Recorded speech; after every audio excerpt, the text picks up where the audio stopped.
Sebelumnya, perkenalkan nama saya Erina Sarina Sution dari Prodi Bimbingan dan Konseling Islam dan Institut Agama Islam Negeri Pontianak. Sebelumnya saya mohon izin untuk abang, siapa nama abang?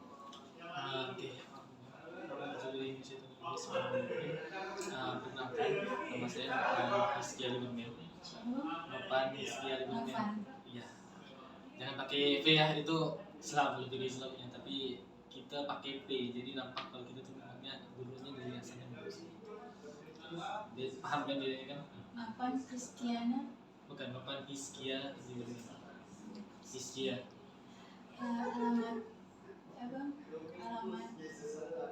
Alamat apa nih? Alamat sekarang atau yang di, karena saya ini bukan asli Pontianak.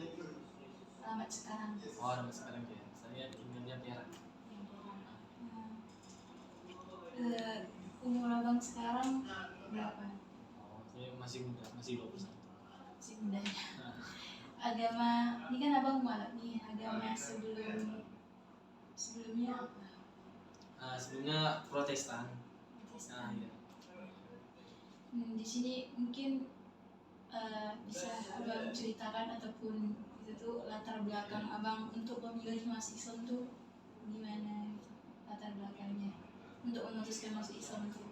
Maksudnya gimana nih, alasan penyebab? Latar belakangnya ya, penyebab abang tuh untuk memilih Islam tuh gimana? Saya kan orang itu sebenarnya kurang dari sebelumnya. Tapi kalau bisa dibilang sebelum saya memutuskan untuk masuk Islam, saya ini sebenarnya orang yang suka nantang. Saya waktu dulu kan karena kuat nih mikirnya kalau agama yang lain itu tidak benar, cuman agama saya sebelumnya yang benar. Jadi karena mikirnya waktu itu yang benar, saya tuh mikir kalau misalnya doa saya sekarang saya dijawab, agama lain itu pasti tidak dijawab. Ternyata pas masuk kuliah itu semua berbeda. Ada satu momen di mana saya berdoa mungkin mengarahnya ke Islam. Jadi saya menganggap bahwa itu doa saya dijawab tapi mengarahnya ke arah Islam. Jadi kan saya mengingat kayak harusnya kan kalau misalnya kita yang mengarahnya ke agama yang berbeda itu harusnya kan dipersulit atau mungkin bahkan tidak dijawab gitu kan. Tapi kalau yang saya malah dipermudah dan dijawab. Jadi saya mikirnya ini harusnya kalau misalnya kita di arahnya tuh harusnya tuh kalau misalnya arahnya ke agama lain kayak saya tadi harusnya udah dijawab, karena sebelumnya saya mikir kalau agama lain itu doanya udah dijawab. Nah pas saya ngalamin itu sendiri, saya sampai doa melakukan ritual yang saya percaya sebelumnya, ada agama sebelumnya ya, bukan ritual sebenarnya, kepercayaan, kebiasaan ya. Biasaan yang biasa lakukan. Jadi entah itu doa malam-malam, bahkan sampai puasa 3 hari untuk menentukan jawabannya itu benar atau enggak. Ya akhirnya buat saya itu menjadi berubah mindsetnya, kenapa kok malah Islam ternyata doanya juga dijawab. Jadi itu yang buat saya itu akhirnya udah kalau misalnya Islam pun dijawab berarti ini agamanya benar. Jadi abang ingin lebih mengetahui Islam atau dapat hidayah karena doa abang itu dijawab karena kan lebih mengarah ke Islam? Kalau saya merasa bang harusnya ini agama yang benar, harusnya saya dapat hidayah karena memang harusnya kan ini tak dijawab gitu kan, pikiran saya gitu, dijawab berarti itu mematahkan argumen saya yang sebelumnya. Nah ini kan abang udah mualaf nih, proses apa sih yang dilakukan saat masuk Islam pertama kali, proses yang dijalani kayak syahadat tuh gitu, ada proses apa saja yang harus dilalui ketika mau masuk agama Islam? Sebenarnya itu ada banyak proses ya, jelas karena harus ada pertentangan dengan orang tua, dengan teman-teman juga pastinya. Karena saya dulu di gereja aktif sekali, saya yang memimpin bahkan, dan teman-teman tuh bahkan orang-orang itu udah percaya pada saya lah yang akan memimpin menggantikan. Pertama posisi saya tuh di pemain musik ya, saya yang memimpin teman-teman yang lain, alat-alat musik yang lain, saya juga yang udah dipercayakan ke depan gitu untuk nanti meneruskan selesai kuliah gitu. Nah karena posisinya kayak gitu, orang-orang otomatis udah percaya dong, saya yakin kalau saya ini tak akan meninggalkan agama pasti. Jadi pas kemarin itu tahu tuh orang-orang di satu gereja pasti terkejut,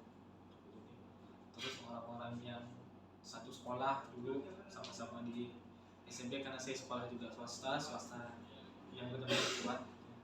Terus teman-teman, terus orang tua dan pasti teman-teman kuliah pada heboh, cuman nggak seheboh teman-teman mama.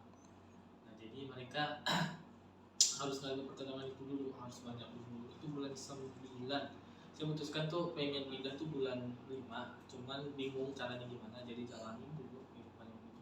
Sampai akhirnya titik di bulan 9 2021 saya waktu itu dikenalkan dengan pimpinan masjid di sini.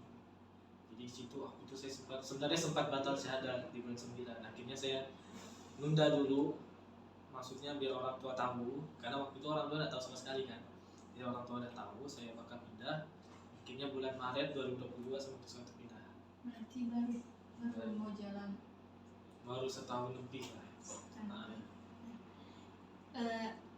Ada enggak sih Bang masalah yang Abang temui ini sebelum masuk agama Islam? Sebelum masuk agama Islam dan sesudah, gimana sih? Masalah yang Abang temui sebelum atau sesudah masuk agama Islam, masalah. Maksudnya ini masalah apa? Masalah kehidupan atau masalah Lebih masalah kehidupannya gitu. Nah, yang kayak ditolak orang tua gitu kah? Atau gimana? iya, gitu. Gitu ya. Masalah Oh. yang ditemui saat sebelum maksudnya ini sebelum memutuskan untuk masuk agama Islam, dan ketika sudah memutuskan masuk agama Islam itu masalah apa sih yang Abang hadapi atau yang pernah Abang temui? Maksudnya perbedaannya kah atau gimana? Kalau yang dulu sih mana ya, sebelum masuk Islam tuh masalahnya banyak, tapi ya intinya cuman perbedaannya tuh kita tuh diletak ketenangan atau letak ini ya, letak ya lebih ke letak kita tuh ragu atau enggak, kita tuh yakin atau enggak dengan keyakinan sebelumnya. Soalnya sebelum saya pindah itu kan saya juga sempat mempertanyakan kalau misalnya apa yang aku lakukan selama ini pada selama ini ternyata enggak benar dan ternyata Islam yang benar, gimana? Oh udah, masalah. Tapi waktu itu ngelawan kan, ya udahlah, harusnya kita tuh tetap percaya karena bisa jadi cobaan bikin apa gitu. Ternyata kan nggak semuanya itu cobaan, bisa jadi tuh malah jadi petunjuk. Nah jadi sebelumnya tuh kalau bisa dibilang masalahnya tuh ya paling ya masalah biasa-biasa aja, karena kita kan nggak ada perbedaan konflik sama orang tua gitu kan. Ya paling dulu dengan orang tua nggak sedekat sekarang, atau mungkin ya lebih sering ke ya hidup terlalu santai sampai seakan-akan antara dosa dengan antara hak yang mati lah, orang sebenarnya itu kayak tidak ada batas gitu. Kalau dulu saya merasa kayak gitu. Tapi kalau sekarang masalah yang dihadapi itu lebih kompleks, tapi untuk menghadapinya pun selalu ada solusi gitu. Kalau dulu sempat ada satu masalah itu, saya lupa masalahnya apa, tapi jelas itu kalau menghadapi itu solusinya agak rancu, bukan agak rancu ya, agak ngeblur, buram, dan maksudnya tidak sejelas kayak Islam itu. Misalnya kalau Islam kan kita terlalu boros, kita dianjurkan untuk puasa. Kalau misalnya kita lagi senang suka ngeliatin jelek-jelek gitu, kita lebih senang ngeliatin. Kalau lebih kan kayak gitu. Ada ayat-ayat rujukannya yang menurut saya lebih rincinya tuh di Islam gitu.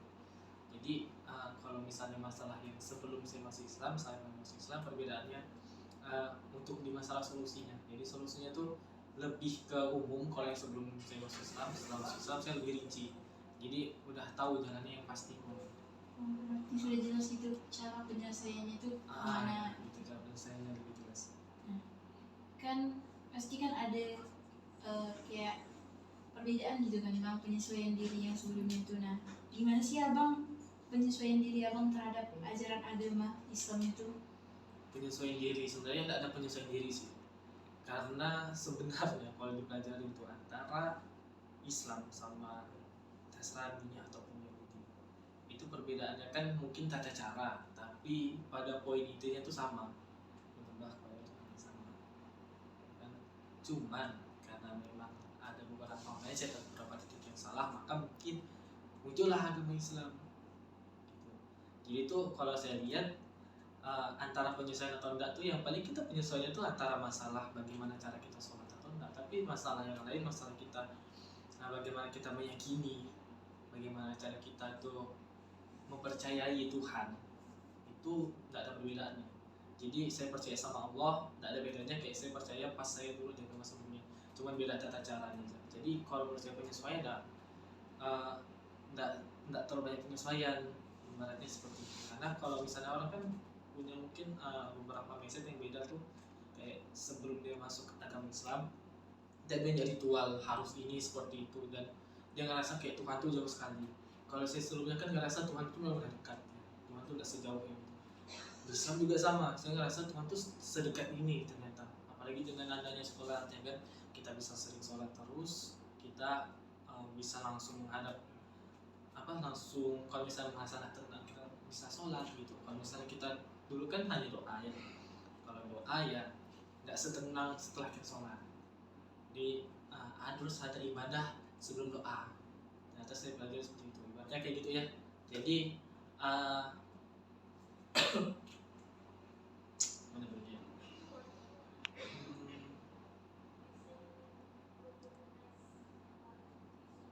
Intinya gitu ya. Saya lupa. Kemudian kan ini apakah karena abang bilang tadi kan orang tua abang ini gimana sih abang menyesuaikan diri kepada keluarga gitu, pasti kan ada pertentangan nih dengan abang masuk Islam tuh, penyesuaian diri abang pasti kan ada perbedaan gitu nih. Sebelum memeluk agama Islam itu kan tak dekat kali ataupun ada masalah-masalah konflik yang dari keluarga ataupun dari komunitas yang sebelumnya gitu.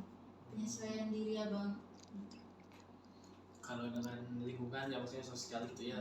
Kalau misalnya dengan teman-teman yang sebelumnya dan orang tua tuh, kita lebih ke arah yang ya udah apa yang mereka omongkan, apa yang mereka lakukan ke kita, apa yang mereka cecar ke kita, ya kita dengarkannya. Kita masuk tapi udah keluar lagi, nggak usah disimpan dalam hati gitu.